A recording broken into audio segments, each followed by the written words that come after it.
Hello, my name is DSO, and today we have a special episode. Today we talk about Malgamore. Malgamore is nothing unique in which I created. I did not create Malgamore, I simply added to Malgamore. Malgamore is a timepiece from the 1800s. It is beautifully adorned with engravings of a mirror, ribbons, of a flower, and of a bird. And this is on both sides. Now, I got this at an antique store, and I was literally just feeling for what I wanted. I wanted a representation of time. And what better representation than a timepiece, than pocket watch. It's a pocket watch. Now, we are in a very special place, as you guys can see. We are in a cemetery where time for the human being rests, where it is the end of one person's life, or of their time. And I keep saying time over and over and over again, so that way it sticks, because that's what this represents. And that's what I wanted. I wanted it to be a connection to older versions of me. In this life and in other lives, whether you believe that or not, I choose to have a belief. I have a faith. And that I wanted to make even stronger for myself. Because that is how I strengthen my faith in myself, in the world, in God, in the universe, and energy in particular. Now, this in particular piece also opens up, obviously, and it opens up on both sides. Now, the other side does not have a time or a clock on it, but it has what I like to call a mirror. And this mirrors the emblem or the sigils that I have upon the watch.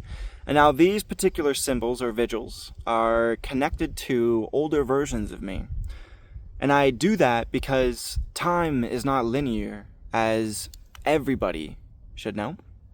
Time is like waves, it crashes on each other.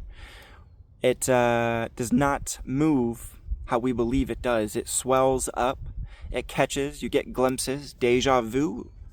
Imagine deja vu. You get deja vu and you think you've lived that particular moment before. Perhaps you have, or perhaps you're just glimpsing, and you've glimpsed into that particular moment before, because when a wave comes upon itself, you can see where the bottom is, and the top can see it as well. Now, I have lived many lives in just a short span of my life. I've had plenty of traumas from childhood. I've had plenty of traumas from my teenage years and even leading into my young adult life. And now I'm about 27, 28, I'm about to get to my 30s. And I think it's important to start to revisit some of these older versions of me that have, in my view, stamped their energy, their particular trauma in time. And so what best way to work with time than to work with yourself?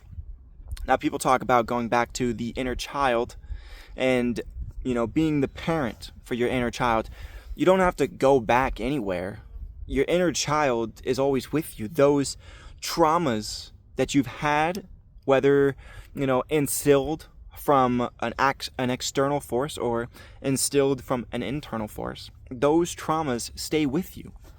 That's why you represent them in your habits, in your day-to-day life. All your experiences, the accumulation of all of them are you right now.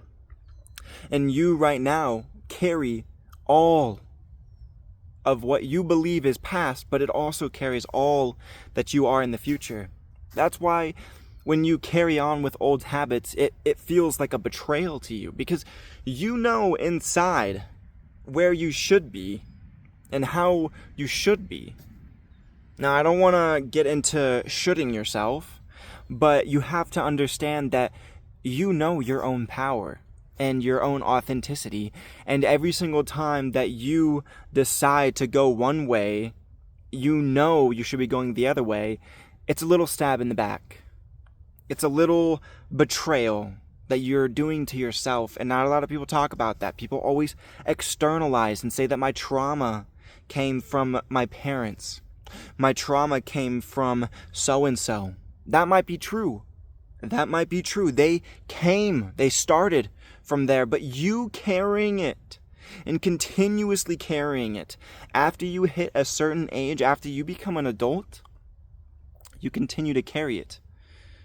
It's your responsibility to let it go. No one is making you or forcing you to carry it anymore. They might have in the past when you were within the situation. But those experiences don't have to be carried with you. Well, how do I work through them? There are specialists that help you work through them. If you cannot do it yourself, there are specialists to help you. And I agree that you should seek many different POVs. Because the more perspective you have on yourself, the more eyes that you have on yourself, the less that it can hide. Because it will hide. Because that particular experience, it can hurt a lot. And so bringing it up is hurting yourself. And you don't want to hurt yourself. But sometimes you have to bring it up. You have to remember the pain in order to remember that you don't want it anymore. And once you realize that you don't want it anymore, you begin to let go. You go through the process of letting it go. It's different for everybody. But I'll tell you this. I've recently, like in my last video, let go of weed, of tobacco. Those were protectors for me for a long, long time. But they started hurting me. Because I knew that I was just numbing them. I was numbing myself so I didn't feel the pain.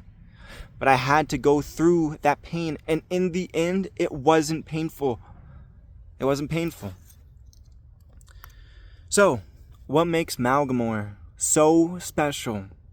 Because it reminds me of all those times. All of the good, all of the bad, all of the labels that we put and that we stamp in time. You know, so-and-so did this to me when I was younger. So-and-so did this to me when I was young. This is a reminder, a memorial, if you will. This is a token that says that I've grown past that. That I am strong enough, that I am my own guardian, that I am my own parent now. I never felt like I had the parents that truly took care of me, or the guardians that never truly took care of me. People of an adult status that never really saw me. But I see myself. I parent myself. I am the guardian of myself. I guide myself. All of those people who talk about the mystic guides and guardians that watch over you, are you not one to yourself, to your past self? Do you not go back and guide yourself? Perhaps your future self. Are you not guiding yourself to the future that you desire? Or guarding yourself so that way you can get to that future? All of that, what I just shared, is why this is so powerful to me. This particular watch will always be that powerful. Now, of course, the 1800s, the stories that it brings with it, I had to alchemize through energy, through learning its story. I looked up who made this watch, when it was around, who in that time would probably hold this watch. And I made many, many of stories to represent that this still holds its own energy frequency, because everything is made of energy. So I had to see it, just like I had to see myself. And the sigils and the representations that I put within it are contained. And when I want to, I can open up those particular portals, if you will, to those times. So that way I can work on them with myself. Now I want to come back. I want to be grounded a little bit more. If anything that I said triggered you, take a look in the mirror. Reflect back on what triggered you. What made you feel certain emotions? Why did you feel those emotions? What felt true? Did anything feel false to you? Leave it in the comments below. That's all I ask. You don't even have to like this. You leave a comment if you feel wished, or if you feel called to. Even if you feel scared, you don't have to. I'm not asking you to do anything.